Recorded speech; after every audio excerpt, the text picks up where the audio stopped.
March 11th, 2026. The world is watching the Persian Gulf with bated breath. What began as a series of surgical strikes has evolved into a full-scale regional conflict. Today, the headlines are dominated by a single name, the Strait of Hormuz.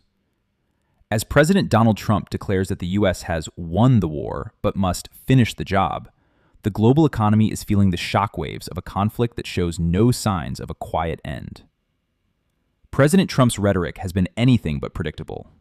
Speaking from Florida, he signaled a complete victory, claiming Iran's military and nuclear capabilities have been thoroughly degraded. However, he followed this by stating the U.S. would stay in the fight. This vague and contradictory stance has left both allies in Jerusalem and markets in New York scrambling for a clear endgame. Is it a drawdown or the beginning of a long-term occupation?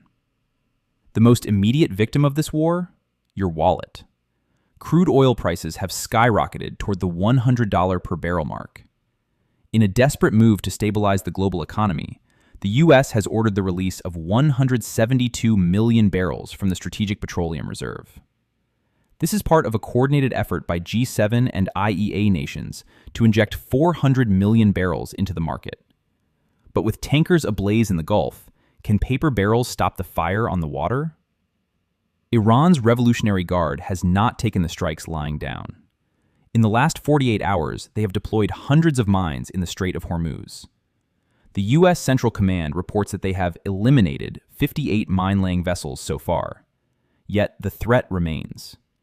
2 foreign tankers carrying Iraqi fuel oil are currently ablaze after being targeted by Iranian drones. The world's most critical energy choke point is effectively a graveyard of steel and fire. While the U.S. focuses on the Gulf, Israel is engaged in what it calls a wide-scale wave of strikes. The target? Hezbollah infrastructure in Lebanon and IRGC sites inside Iran. For the first time, we are seeing coordinated missile operations between Iran and Hezbollah, launching integrated attacks against Israeli territory. The suburbs of Beirut are under constant bombardment, and the IDF warns that this campaign will continue for as long as necessary. Inside Iran, the situation is a powder keg.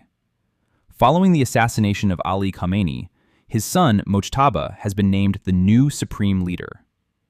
State media shows crowds in Engelab Square pledging loyalty, but social media, often bypassing the regime's internet blackout, tells a different story. Death to Mojtaba chants have been heard in the streets of West Tehran. The country is gripped by fear, with residents fleeing to the countryside as airstrikes shake the capital every night. The conflict is no longer contained to 2 or 3 players. Qatar reports 9 ballistic missiles launched at its territory. Saudi Arabia has intercepted 7 missiles targeting its air bases.